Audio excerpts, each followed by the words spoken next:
तिवारी जी। जय श्री राम। राधे राधे महाराज जी, क्या पूजा पाठ और भजन तथा नाम जप से तंत्र बाधाओं व अन्य बाधाओं से मुक्ति पा सकते हैं? बहुत सहज में।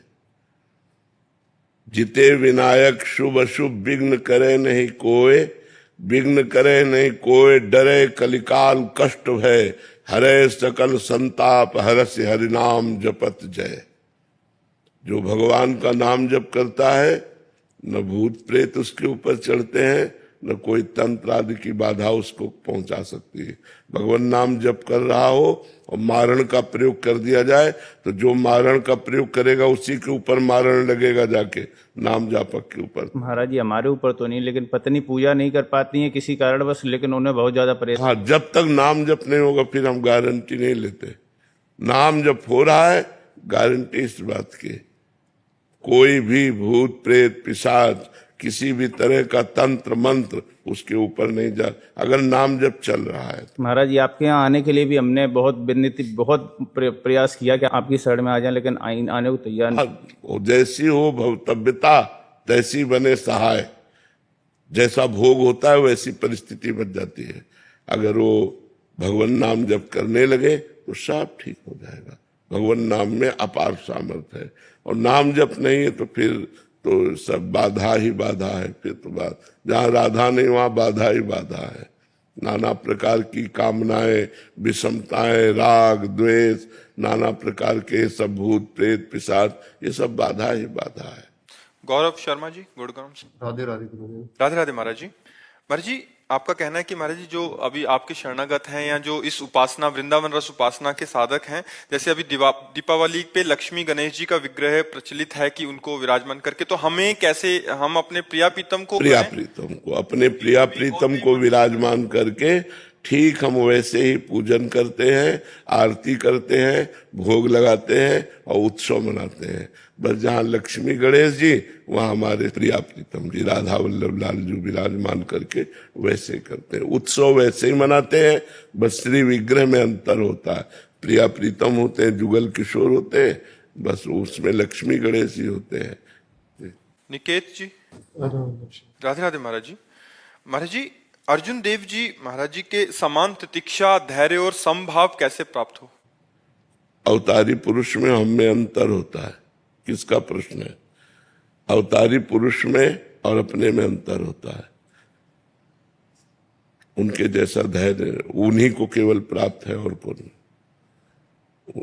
गुरु है, वो गुरु है, वो ब्रह्म है, मूर्तिमान भगवान है। दूसरे में ऐसी सामर्थ्य नहीं। सामर्थ्य, यहाँ जरा सा बीमारी हो जाए तो भजन छूटने लगता है, और उनको तपते हुए तवे पर बैठाल कर जलती हुई तपती हुई बालू डाली जा रही, भयानक कष्ट के हम सब नाखून और सब कष्ट उनको दिए जा रहे, और कह रहे तेरा किया मीठा लागे, तेरा किया मीठा लागे, वाहे गुरु वाहे गुरु वाहे गुरु। इसके आगे कोई शब्द नहीं, आह नहीं, शरीर छूट गया। नदी में जाकर फिर शरीर छोड़ दिया तेग बहादुर सिंह जी की गर्दन, लेकिन वाहे गुरु वाहे गुरु। हम तो महापुरुषों के चरणों में कोटि कोटि प्रणाम करते हैं और आकांक्षा करते हैं कि वो कृपा करें कि थोड़ी भक्ति हमारे हृदय में आ जाए। उनकी कृपा से हमारे अंदर थोड़ी भक्ति है, उनके जैसा दूसरा नहीं बच्चा। हाँ, हम लोग उनके चरणों का आश्रय लेकर, गुरुवाणी का आश्रय लेकर थोड़ा आगे बढ़ सकते हैं भक्ति में, लेकिन ऐसा कांप जाए हृदय सुन करके, हृदय सुन के कांप जाए, फिर जिसके शरीर में कष्ट हो रहा हो, इतना कष्ट, लेकिन तेरा किया मीठा लागे, हर कष्ट को सहते रहे। रागनी जी, महाराज जी, इन गर्मियों से पहले मुझे भगवान में बिल्कुल आसक्ति नहीं थी, फिर अचानक ऐसा हुआ कि राधा नाम जपने से उसने अपना प्रभाव दिखाया और श्रद्धा आ गई। महाराज जी अभी कह रहे हैं कि जब डर लगता है कि किसी दिन अगर सेवा से चूक हो गई, जैसे रजो धर्म में पूजा नहीं कर सकते, लेकिन घर में किसी और पर निर्भर भी नहीं रह सकते पूजा के लिए, तो उतने दिनों में भगवान की सेवा कैसे करें महाराज जी? हाँ, मतलब कोई अपराध नहीं है, ना सेवा होने पर भगवान नाराज नहीं हो जाएंगे, पर अगर ऐसी व्यवस्था हो जाए कि कोई आकर भगवान को भोग लगाया जाए उन 3 दिनों में, कोई सेवा कर जाए तो अच्छी बात है, और ना कोई करे तो कोई परेशानी नहीं, भाव से कर दीजिए। आंख मूंदा, भाव से थाली लगाई, भाव से भोग पवा दिया, भगवान भाव से पालेंगे। शरीर में पवित्रता का भेद रहता है, तो 3 दिन शरीर से भोग न लगाकर भाव से भोग लगा दीजिए, भाव से ठाकुर जी को रिझा लीजिए। अगर कोई प्रगट में सहयोगी हो तो उससे प्रार्थना कर दीजिए कि भोग बनाकर ठाकुर जी को लगा दें। अगर नहीं लगाते तो भाव से लगा दीजिए, ठाकुर जी 3 दिन तुम्हारी भाव में ही पूजा स्वीकार करेंगे। अभिलाष जी। श्री हरिवंश, राधे राधे। राधे राधे महाराज जी। महाराज जी, आज इस कलयुग में हम सभी मनुष्यों के लिए व्यवहारिक जीवन में परम कल्याण क्या है? पापाचरण छोड़कर भगवान का नाम जप करते हुए धर्माचरण करना। चाहे जो युग हो, अगर पाप कर्म करोगे तो दुर्गति को प्राप्त हो जाओगे, भारी दुखों के संकट के जाल में फंस जाओगे। तो पाप कर्म का त्याग करना और धर्म पूर्वक जीवन बिताना। तो पाप कर्म का त्याग करने की सामर्थ्य नाम जप से आएगी, धर्म पूर्वक जीवन बिताने की सामर्थ्य भी नाम जप से आएगी। तो कलयुग केवल नाम आधारा, सुमिर सुमिर भव उतर ही पारा। जो नाम जप करता है वो सब ठीक हो जाएगा। तो खूब नाम जप करो, जो भगवान का नाम आपको प्रिय लगे, राम कृष्ण हरि राधा शिव, जो नाम प्रिय लगे वो खूब नाम जप करो, इसी से मंगल हो जाएगा। गुरुदेव, मेरे इसमें एक प्रश्न है। हम बिना दीक्षा लिए सिर्फ राधा राधा नाम जप कर तो कहीं से सुना ना, नहीं निकुंज पहुंच सकते हैं? नहीं, कहीं से सुना ना, कहाँ से सुना? क्या मुख से गुरु? तो आप क्या मानते हो? क्या इसे गुरु मंत्र नहीं मानते हो? गुरु मुख से निकला हुआ नाम दीक्षा तो हो गई ना, तो इससे भगवत प्राप्ति हो जाएगी। आप चिंता ना करो। हम कहीं से भी नाम सुनते हैं तो किसी संत के मुख से सुनते हैं, हम उसी संत को गुरु मान लेते हैं और नाम जप करते हैं तो भगवत प्राप्ति हो जाएगी, इसमें कोई संशय नहीं। प्रभात तिवारी जी। राधे राधे महाराज जी। महाराज जी, क्या पूर्वजों की गलतियों की सजा हमको भी भुगतनी पड़ती है? हो सकता है, अगर हमारा कर्म संस्कार जुड़ा हुआ है तो हमें भोगना पड़ सकता है। जैसे पुत्र की गलती पिता और बाबा को भी भोगनी पड़ सकती है। वो कोई ऐसा कार्य करे जिससे उसके परिवार को पूरे को दंड मिल सकता है, सताया जा सकता है। कहाँ है बोलो? दंड दिया जा सकता है।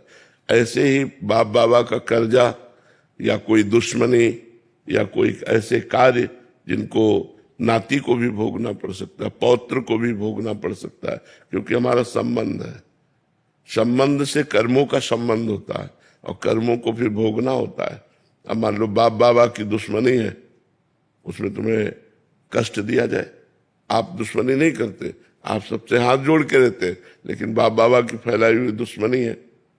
आप बड़े ईमानदार हैं लेकिन उन्होंने बेईमानी की है, उन्होंने कर्जा किया है, तो आपको भोगना पड़ेगा। फिर उनका कर्जा देना पड़ेगा, नहीं वो तुम्हारी संपत्ति पर अपना अधिकार जताएंगे, तुमसे लड़ेंगे। कई तरह के ऐसे कर्म भोग होते हैं जो पुत्र के कर्म भोग पिता और बाबा को भोगने पड़ते हैं, और बाबा और पिता के कर्म भोग पुत्र को भी भोगने पड़ते हैं, क्योंकि कर्मों का संयोग होता है।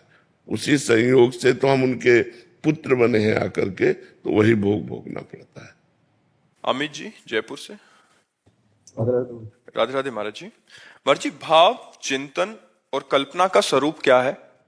भाव, जब हम निरंतर भजन का अनुष्ठान करते हैं, पर निरंतर भजन का अनुष्ठान संत संग से होता है। भजन न होई संग बिनु, भजन बिना नहीं प्रेम, छिन्हू भजन न छाड़िए, धरिए यह ध्रुव नेम। जब हम भजनानंदी संतों का संग करते हैं तो उनके कृपा प्रसाद से भजन में हमारे अंदर भाव आता है कि हम भगवान के लिए अपना जीवन समर्पित करें, हम सत्कर्म करते हुए निरंतर भजन करें। ये साधारण भाव आया। जब हम निरंतर भजन करते हैं तो अनर्थ की निवृत्ति होती है, पापाचरण की, अधर्म की, गलत वृत्तियों की। जब इनकी निवृत्ति हो जाती है तब हमारे अंदर भाव आता है। नाम में ऐसी प्रेममयी रुचि और भगवान में भाव का प्राप्त, और भाव ही भगवान की प्राप्ति कराता है। जब हमारे अंदर भगवत भाव आ जाता है तो जड़ चैतन्य समस्त चराचर जगत में एकमात्र भगवान का ही अनुभव होता है। जड़ चेतन जग जीव जत सकल राम मैं जाने, यह है भाव। दास्य भाव, सख्य भाव, वात्सल्य भाव, कांता भाव अर्थात गोपी भाव, सहचरी भाव, यह है भाव। भाव कब आता है? पहले साधु संग, भजन में हमारे अंदर भावना आना कि हमारा प्रतिक्षण भजन हो, अनर्थ की निवृत्ति, फिर भजन में गाढ़ रुचि, फिर भगवत भाव, फिर भगवत प्रेम, भगवत प्राप्ति, ये क्रम है। चिंतन ना ये वाचिक जप है, ना उपांश जप है, ये मानसिक जप है।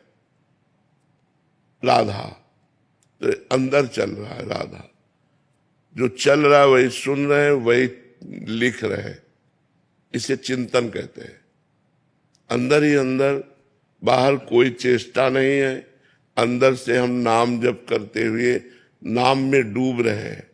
नाम का चिंतन, भगवान के रूप का चिंतन, भगवान के गुण का चिंतन, भगवान की लीलाओं का चिंतन, ये चिंतन ही हमारे अंदर जाकर परम भाव पैदा कर देता है। और कल्पना ये असत है। सत की कल्पना नहीं होती, भावना होती है। असत की कल्पना होती है। तो कल्पना शब्द असत से है और चिंतन और भावना ये अध्यात्म से है। और ये प्रारंभ साधु संग से होती है और पूर्णता भगवत प्रेम में होती है।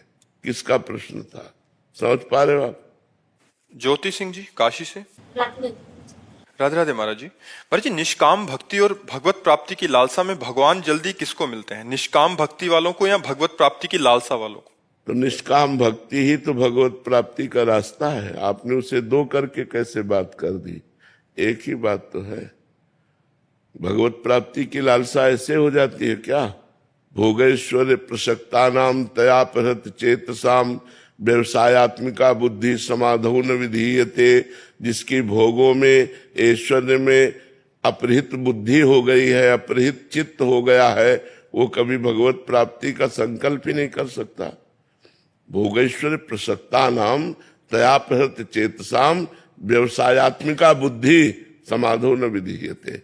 जो भोगों में लगी हुई बुद्धि है, जो भोगों का चिंतन करने वाला चित्त है, वो कभी भगवत प्राप्ति का भाव ही नहीं कर सकता। तो जब हमारे अंदर भजन की वृत्ति बढ़ती है तो संसार का सही स्वरूप आने लगता है। संसार का सही स्वरूप क्या है? झूठा। ब्रह्म सत्यम जगन मिथ्या, सब नाशवान, परिवर्तनशील, असत। तो हमें भोगों से वैराग्य होने लगता है। भोगों से वैराग्य होना ही निष्कामता है। कोई कामना नहीं रहती। जब निष्कामता में कामना प्रकट होती भगवत प्राप्ति की लालसा, तब प्रेम प्रकट होता है। निष्कामता में ही तो भगवत प्राप्ति की वृत्ति उदय होती है। तो हम उसे दो करके बात करेंगे कि निष्कामता श्रेष्ठ है या भगवत प्राप्ति की लालसा, तो गलत। निष्कामता से ही भगवत प्राप्ति की लालसा, भगवत प्राप्ति की चाह, भगवत मिलन की उत्कंठा ये जागृत होती है। इसलिए भगवान से प्रार्थना करें कि हमारे अंदर निष्काम भक्ति जागृत हो, तो उसी के फल से लालसा उत्पन्न होती है। सुख में भगवान याद रहते हैं, दुख में भूल जाते हैं। नहीं, गलत सिद्धांत है। अगर सुख में प्रभु याद रखते हैं तो दुख में तो गाढ़ चिंतन होगा।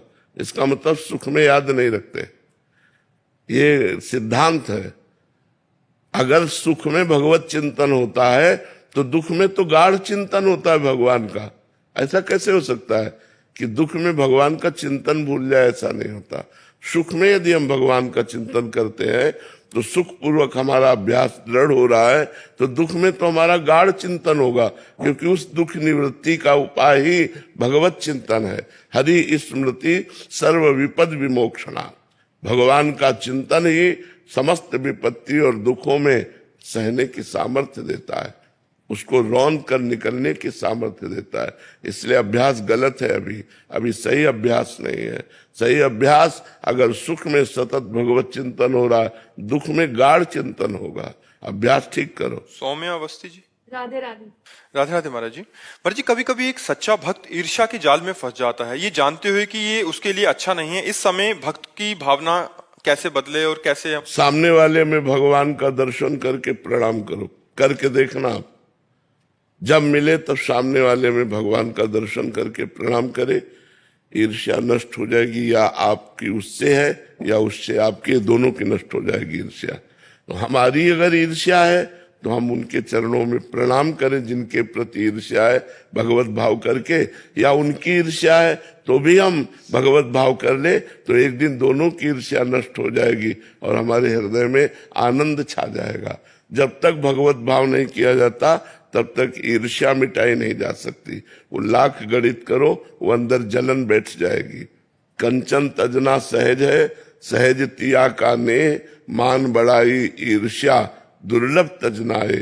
ये कठिन विषय है, भगवत भाव के द्वारा ही त्याग होता है। मत्सरता, मेरे से आगे निकला जा रहा है, या ईर्ष्या, ये बहुत कठिन है त्यागना। ये भगवत भाव से त्यागी जा सकती है। पार्थ जी मुंबई से।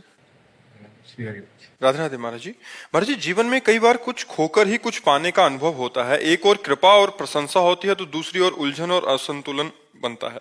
ऐसे समय में जब मन को भविष्य की चिंता और संबंधों में कठिनाई महसूस हो, तब भक्ति को कैसे स्थिर और निर्मल रखना? नाम जप, उस समय नाम जप को पकड़ लेना चाहिए। जैसे अब तूफान आ रहा है तो हम किसी पहाड़ का आश्रय ले ले तो सुरक्षित हो जाएंगे। तो तूफान माया का है, बहुत बड़ा तूफान है। कभी कभी ऐसी घटनाएं होती हैं, ऐसी परिस्थितियां आ जाती हैं कि केवल एक ही रास्ता दिखाई देता है। जब ऐसी स्थिति आवे उस समय भगवान का आश्रय लो और नाम जप करो। देखो तूफान ऐसे ऐसे उड़ जाएगा और आप बिल्कुल बच जाएंगे। भगवान बचाते हैं। हरि स्मृति सर्व विपद विमोक्षणा, भगवान का स्मरण तुरंत विपत्तियों का नाश करता है। तो जहां विपत्ति में फंसे, जहां ऐसा लगे अब मेरा माइंड काम नहीं कर रहा, उस समय विशेष भगवान का नाम स्मरण करे। भगवान से जुड़े, संसार का सहयोग न ले, संसार के किसी व्यक्ति से फोन करके सहयोग न ले कि आप हमें थोड़ी समस्या का समाधान, वो और फंसा देगा। भगवान से सहयोग ले, एकदम एकांत हो जाए और हृदय से भगवान को पुकारे, भगवान का स्मरण करे, नाथ मुझे रास्ता दीजिए। ऐसी परिस्थितियां फंसती है जिसमें व्यक्ति तो सहयोग कर ही नहीं सकता। अगर किसी व्यक्ति के सहयोग की सोची जाए तो और बिगाड़ देगा, वो संभाल नहीं पाएगा, वो हमारी समस्या को नहीं समझ पाएगा। वो समस्या केवल हरि से ही निपटेगी। इसलिए भगवान से प्रार्थना करना चाहिए, उस समय नाम जप बढ़ाना चाहिए और विश्वास करना चाहिए, धैर्य रखना चाहिए कि हमारी विपत्ति का नाश भगवान करेंगे। हरि स्मृति सर्व विपद विमोक्षणात्, ये हम तुम्हें बिल्कुल पक्की बात कह रहे हैं। भगवान के सिवा कोई नहीं, सब असमर्थ नजर आते हैं। ये हमको हमारा शोषण कर सकता, पोषण नहीं कर सकता। इसलिए एक ही केवल सहयोगी होते हैं, भगवान, और हम उनका आश्रय लें और उनको भजे। उस समय तभी हमारा मंगल होगा। महाराज जी, अगर फिर भी विपत्ति दूर नहीं हो रही तो वो भी उसी को करते रहो। समय लग जाएगा, हो जाएगा, विश्वास करो। समय लग सकता है लेकिन वो कार्य हो जाएगा। वो आप उससे बच जाएंगे, उस तूफान से आप बच जाएंगे। आप उसी को पकड़े रहिए। पर जी, कभी कभी वो विपत्ति तो दूर नहीं होती, बट आगे चल के मंगल हो जाता है, ये भी होता है। हाँ बिल्कुल होता है। तभी कह रहे हैं कि आप निकल जाओगे, आप उस विपत्ति से निकल जाओगे, आपको कुछ बिगाड़ नहीं पाएगी। समस्या आएगी, समाधान मिल जाएगा। और पकड़े रहो, नाम न छोड़ना। जैसे तूफान आ गया, हमने किसी पहाड़ का आश्रय ले लिया तो हम बच गए, ऐसे भगवान का आश्रय ले ले तो भगवान का आश्रय ही समस्त विपत्तियों से बचा लेता है। भगवान ही है जो बचा सकते हैं। यद्यपि अलग अलग विभागों की अलग अलग विपत्तियां, जैसे एक विद्यार्थी है महाराज जी, वो किसी एग्जाम की तैयारी कर रहा है तो 3-4 बार में फेल हो गया। घर से मतलब विपत्ति आ रही है, मानसिक विपत्ति आ रही है, परीक्षा में पास हो नहीं पा रहा। तो अगर वो पास नहीं होता तो ये विपत्ति का समाधान तो नहीं हुआ, बट आगे चल के उसको कहीं अन्यत्र और अच्छा नहीं, मंगल जो- अगर वो एक बार फेल हुआ और वो विचार करे कि मैं फेल क्यों हुआ हूं, एक चैप्टर है वो आपको पढ़ाया गया है और उसी पढ़ाए गए चैप्टर से प्रश्न हुआ है, तो आप कोई नशा करते हो, आप कोई गंदी बात करते हो, आप अपने चिंतन को कहीं बांट रहे हो, आप हटाइए और अपने चिंतन को एकाग्रता पूर्वक लगाइए और भगवान का नाम जप कीजिए, और ना पास हो जाए तो आप हमें बताओ। भाई अगर पढ़ाई में हम फेल होते हैं तो हमको ये समझना है कि 10 क्लास में अगर हम पढ़ रहे हैं तो 11वें क्लास का प्रश्न नहीं आएगा, 10वीं क्लास का प्रश्न आएगा, और टीचर उस विषय को हमको पढ़ाते हैं तो उस समय हमारा दिमाग कहाँ गया, उस चैप्टर को हमने क्यों तैयार नहीं किया। इसका मतलब हमारा दिमाग बटा हुआ है मनोरंजन में, कहीं गर्लफ्रेंड बॉयफ्रेंड, कहीं व्यसन, कहीं ऐसी जगह बटा हुआ है जो हम अपने विषय से दूर होते चले जा रहे हैं पढ़ाई से। तो हमें चाहिए, इसीलिए हम कहते हैं कि ये बड़ी तपस्या का समय होता है। जो विद्याध्ययन समय है, विद्यार्थी का एक तपस्वी जीवन होता है। अगर वो अपनी एकाग्रता को नहीं समेट रहा है और वो इधर उधर फैला रहा मनोरंजन में, तो फेल तो हो ही जाएगा। और भगवान का नाम जप करें और संयम से अपने चित्त को अपने पढ़ाई में लगावें तो निश्चित पास हो जाएंगे। क्योंकि चैप्टर एक सीमित है, क्लास का चैप्टर एक सीमित है, असीम नहीं है कि भाई कहीं से भी प्रश्न हो जाएगा। एक ग्रंथ है, उसमें कहीं से हो सकता है, और वो आपको साल भर समय दिया गया है, आप उसको पढ़िए, तो फेल कैसे हो सकते हैं। अगर एक बार फेल हो गए तो दोबारा हम उसकी चेष्टा करें। अगर हम 2 बार फेल हो रहे हैं तब तो बहुत शर्म की बात है कि हम 2 साल में एक चैप्टर को नहीं तैयार कर पा रहे हैं, तो उसमें हमारी कोई न कोई कमियां हैं। उन कमियों को दूर करना चाहिए, ना कि निराश होना चाहिए। रत्न लक्ष्मी जी दिल्ली से। राधे राधे महाराज जी। महाराज जी, क्या प्रार्थना भक्ति ईश्वर को समझने का माध्यम है या स्वयं को समझने का? भक्ति एवं प्रार्थना का स्वरूप क्या होना चाहिए? दोनों बातें हैं। जब हम भक्ति और प्रार्थना का लक्ष्य ज्ञान मार्ग से, तो वो हमें स्वयं के समझने का विषय है। स्वयं हमारा जो स्वरूप है वो ब्रह्म स्वरूप है, आत्म स्वरूप है, परमात्मा स्वरूप है। और जब हम भगवान को समझने के लिए प्रार्थना और भक्ति करते हैं तो वही प्रेम का स्वरूप हो जाता है। ज्ञान और प्रेम दोनों से अपने और अपने आत्म स्वरूप भगवान, इनको समझा जाता है। तो साधक का लक्ष्य क्या है ये बताएगा। अगर वो द्वैत भाव से भगवान की भक्ति करता है तो भगवान में तन्मय होकर वो एक स्थिति को प्राप्त हो जाएगा। ब्रह्म नहीं, माया नहीं, नहीं जीव नहीं काल, अपनी हूँ शुद्धि ना रही, एक रहो नंदलाल, भगवदाकार वृत्ति। यदि वो अपने स्वरूप को समझने के लिए भगवान की भक्ति करता है तो मम दर्शन फल परम अनूपा, जीव पाओ निज सहज स्वरूपा, वो अपने सहज आनंद स्वरूप आत्म स्वरूप का बोध प्राप्त कर लेगा। तो दोनों बातें हैं। जो अगर वो भक्ति मार्ग से चलता है तो भगवान के स्वरूप को प्राप्त होता है, और ज्ञान मार्ग से चलता है तो ब्रह्म स्वरूप का बोध हो जाता है। दोनों के लिए प्रार्थना और भक्ति अनिवार्य है। किसका प्रश्न है? हाँ जी। आशीष जी। राधे राधे महाराज जी। महाराज जी, हमारे हृदय में गुरु के प्रति आस्था भाव कैसा होना चाहिए? जैसा पर ब्रह्म के प्रति होना चाहिए। गुरु साक्षात पर ब्रह्म, गुरुर ब्रह्मा गुरुर विष्णु गुरुर्देव महेश्वरा, ये श्लोक प्रायः सबको याद होगा। गुरु साक्षात पर ब्रह्म तस्मै श्री गुरुवे नमः। मेरे लिए पर ब्रह्म परमात्मा ने मानव रूप धारण करके हमारे कल्याण के लिए हमको स्वीकार किया है। ये भावना होनी चाहिए। मनुष्य नहीं, व्यक्ति नहीं, गुरु साक्षात पर ब्रह्म तस्मै श्री गुरुवे नमः। साक्षात पर ब्रह्म ही गुरुदेव के रूप में पधारे हैं, दूसरा कोई नहीं। यही भावना होनी चाहिए। जो गुरु में मनुष्य बुद्धि रखता है, व्यक्ति बुद्धि रखता है, वो कभी कल्याण को प्राप्त नहीं हो सकता। जो गुरु में परम ब्रह्म बुद्धि रखता है वही भगवत प्राप्त होता है। जो अपने गुरु को साक्षात भगवान का स्वरूप मानता है, ये भगवान ने तो यहाँ तक कहा, मोते अधिक गुरु ही जिए जानी, मेरे से भी अधिक अपने गुरु को माने, भगवान से बढ़कर गुरु को माने। संतों ने बहुत महिमा वर्णन की है गुरुदेव की शास्त्रों में संतों ने, तो अपने गुरु को साक्षात परब्रह्म परमात्मा का जब तक शिष्य स्वरूप नहीं मानता तब तक उनकी आज्ञा पर चलने नहीं चलता, और जब तक आज्ञा पर नहीं चलता तब तक उसे ब्रह्मबोध या भगवत प्रेम प्राप्त नहीं होता।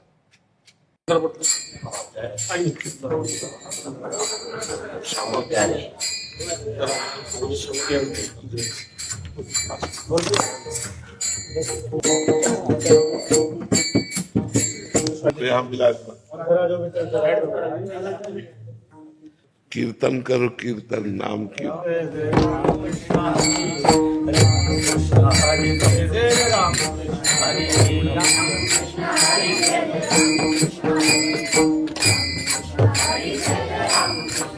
हरे राम कृष्ण हरे राम कृष्ण हरे राम कृष्ण हरे राम कृष्ण हरे राम कृष्ण हरे राम कृष्ण हरे राम कृष्ण हरे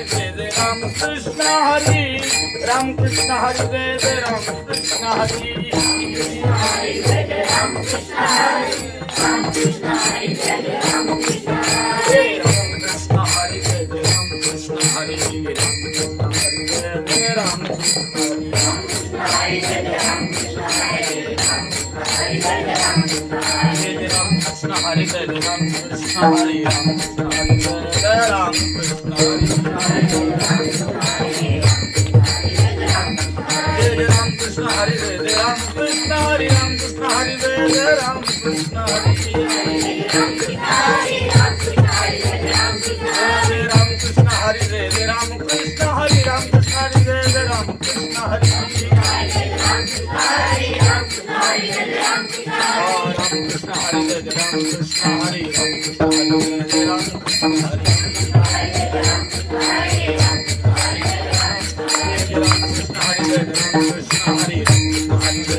बहुत कृपा करी, दर्शन दिए आगे, बहुत कृपा करी।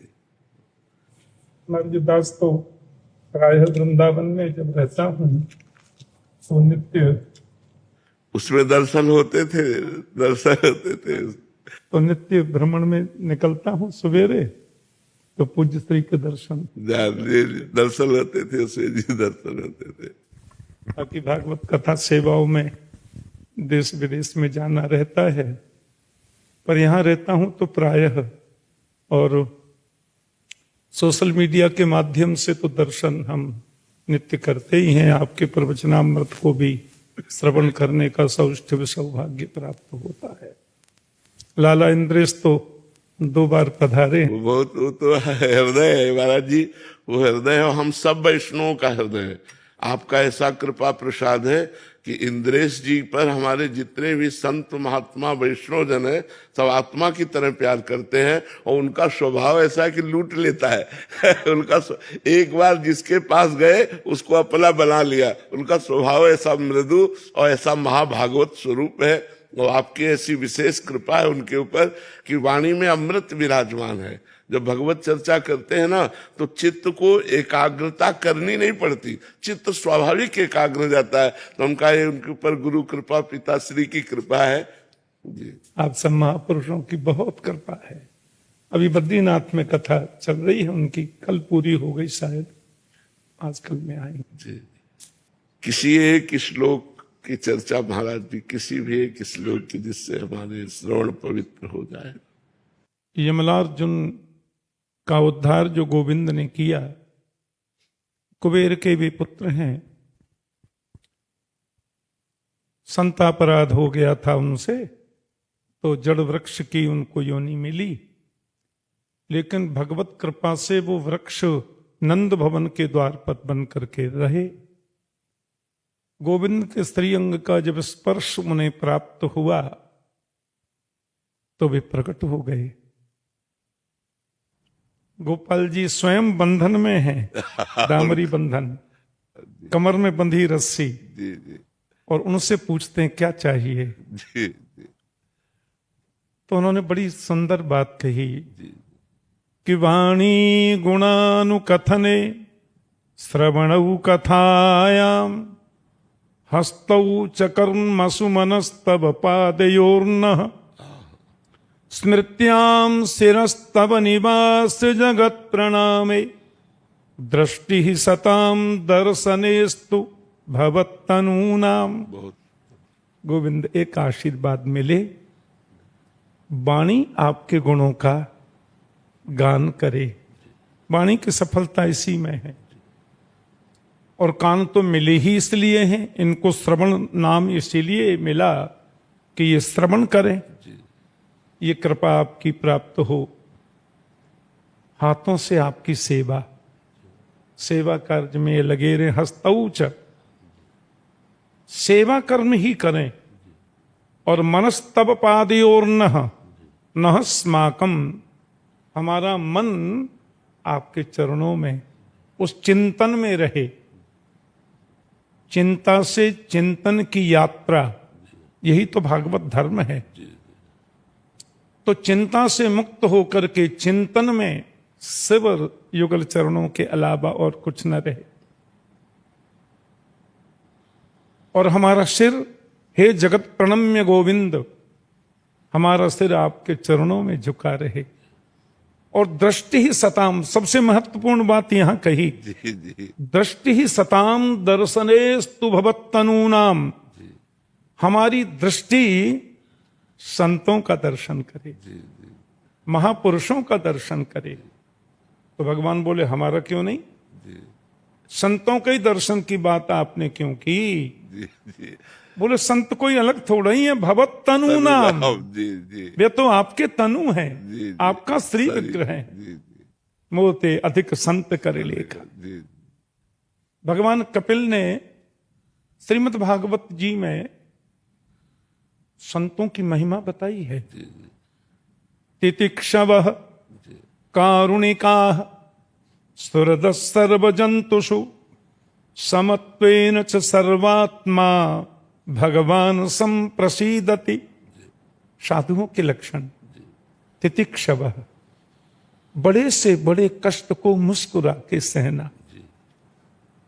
परसों कुछ लोग मेरे पास आए थे, तो महाराज जी जब लोग आते हैं तो आपकी चर्चा होती है,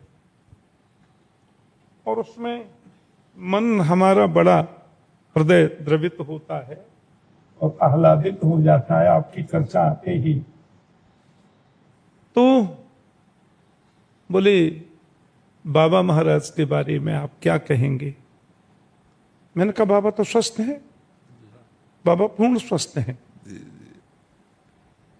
शरीर की स्वस्थता और अस्वस्थता बनी रहती है, जी जी ये तो हम लोगों के साथ में भी चलता है। जी हमारा 66 वर्ष पूरे हो रहे हैं शरीर के, जी जी और 50 वर्ष भागवत की कथा सेवा करते करते 10 फरवरी को पूर्ण हो गए। तो मैंने कहा बाबा तो स्वस्थ हैं, वो तो श्री लाडली लाल जी की निज सेवा में रहते हैं, नित्य निवृत्त निकुंज के वो निवासी हैं। और मैंने कहा बाबा तो मुझे ऐसा लगता है, हम तो ब्रजवासी हैं, मैंने कहा मैं जहां तक समझता हूं संत कृपा से वो तो प्रिया जी की सहचरी हैं। इस भाव में वो लोगों का मार्गदर्शन करने के लिए, लोगों को शिक्षा प्रदान करने के लिए श्री राधावल्लभ लाल के चरणों में उनका आश्रय बने, उनका मन लगे, इसलिए इस रूप में पधारे हैं। श्रीमद् भागवत में एक बड़ी सुंदर चर्चा है महाराज जी। वसुदेव जी कंस को उपदेश कर रहे हैं भागवत में। मृत्युर्जन्म बताम वीर देहे न सहजायते अद्य वाब्द शतान्तेर्वा मृत्युर्वै प्राणिनाम ध्रुव। कंस से बोले ये मृत्यु क्या है? हमारी बहन है, खास बहन। मृत्युर्जन्म बताम वीर देहे न सहजायते, ये हमारे शरीर के साथ में जन्म लेती है। और जिस समय शरीर जन्म लेता है साथ में मृत्यु आती, बहन है खास हमारी। अद्यवाब्द शतान्तेर्वा मृत्युर्वै प्राणिनाम ध्रुव। आज कल 15 दिन बाद 100 वर्ष बाद मृत्यु ये होगी। प्राणिनाम ध्रुव, ये ध्रुव है, निश्चित है, ये होगी। और हम तो शरीर है ही नहीं, हम तो दिव्य आत्मा हैं। नात्मा जजान न मरिष्यति नेधते सब। भागवत में नव योगेश्वर संवाद में योगेश्वर महापुरुष राजा जनक को बता रहे हैं, नात्मा जजान न मरिष्यति नेधते सब नक्षीयते वनविद व्यभिचारिणाम ही। आत्मा न जजान और न मरिष्यति, आत्मा न कभी जन्म लेती है और न मरती है। नक्षीयते वनविद व्यभिचारिणाम ही। ये जो कुछ भी प्रक्रियाएं और जो होती हैं वो शरीर की हैं। जायते अस्ति विपर्णमते वर्धते अपक्षीयते और विनश्यति, ये शरीर के 5 धर्म हैं, इसीलिए तो उसको मरण धर्मा कहते हैं। तो ये सब प्रक्रियाएं, सुख होता है, दुख होता है, ये मन की स्थिति है। जन्म लेना, बड़े होना, मोटे होना, दुबले होना, कभी रुग्ण होना, बाद में मर जाना, ये शरीर की प्रक्रिया है। निद्रा, तंद्रा, भय, क्लेश, लोभ, हानि, लाभ, और ये जो प्रक्रियाएं हैं वो सब हमारे मन, बुद्धि और इंद्रियों की हैं। इंद्रियों से इसको हम भोगते हैं। हम तो नित्य शुद्ध चिन्मय शाश्वत और अविनाशी हैं, जिसको आत्मा कहते हैं। भगवान सुखदेव ने भागवत जी के विराम से पहले राजर्षि परीक्षित से एक बड़ी सुंदर बात की महाराज जी। राजन, वो 7 दिन पहले अब यहाँ अत्रि वशिष्ठ च्यवन शरद्मान अरिष्टनेमी भृगुरंगिराश्च पराशरो गादसुतोथ राम उतथेन्द्र प्रमदेत्न बाहो, भागवत ने लिखा है। वहां सुखदेव जी महाराज के पिताजी बैठे हैं, बाबा बैठे हैं, पर बाबा बैठे हैं, और पर बाबा वशिष्ठ जी बैठे हैं। जी जी जी। वशिष्ठ के पुत्र हुए शक्ति, शक्ति के पराशर, पराशर के वेदव्यास, उनके सुखदेव। तो शक्ति जी को छोड़ करके बाकी तो सब बैठे हैं वहां पे। शक्ति जी तो और पराशरो गाद सुतोथ राम, भगवान परशुराम बैठे जी जी। गाधी तने। तो इन सब के मध्य पता नहीं मैं भी आ गया। सुखदेव जी बोले, और 7 दिन पहले तुमने एक प्रश्न किया था, जल्दी मरने वाले की मुक्ति का उपाय क्या है? जिसको केवल 7 दिन में मर जाना है उसकी मुक्ति का उपाय बताइए, ये परीक्षित का प्रश्न था। जी जी। तो अब 7 दिन हो गए, कथा हो गई, आपको तक्षक सर्प डसेगा ऐसा शाप लगा था। फिर हजारों प्रश्न हुए, हजारों आपने उनके उत्तर श्रवण किए। अब भैया 7वां दिन है, तक्षक तो आएगा, आकर के डसेगा, और तुमने मुझे पता नहीं सैकड़ों प्रश्न किए और कथाओं कथांतर के माध्यम से उनका यथाधीत यथामति मैंने प्रयास किया जवाब देने का। तुमको कैसा लगा? बोले अच्छा लगा गुरुदेव। तो अब एक प्रश्न मैं कर दूं? बोले हाँ हाँ। तो बोले तुम मरोगे? पूछा जी। क्या तुम मरोगे? जी। तो परीक्षित ने महाराज जी 1 सेकंड भी विचार नहीं किया जी। और तुरंत जवाब दिया, मैंने जन्म ही नहीं लिया था तो मरूंगा क्यों? स्वरूप बोले बोध हो बस गया। बस हो गई कथा। तो सुखदेव जी ने अंत में कहा, तुम तो राजन मरिष्येति पशु बुद्धि इमाम जही, मैं मरूंगा, ऐसे विचार को पशु बुद्धि कहते हैं। जी जी। ऐसी पशु बुद्धि यदि तुम्हारे मन में आई है, इसको त्यागो, इसको छोड़ो। तुमने कथा सुनी है 7 दिन, और सुनो अब चलते चलते मैं और तुम्हें बता दूं। घटे भिन्ने यथाकाश आकाशस्याति यथा पुरा, एवं देहे मृते जीवो ब्रह्म संपद्यते पुनः। मिट्टी का खाली घड़ा है। परीक्षित बोले जी, उस घड़े में क्या है?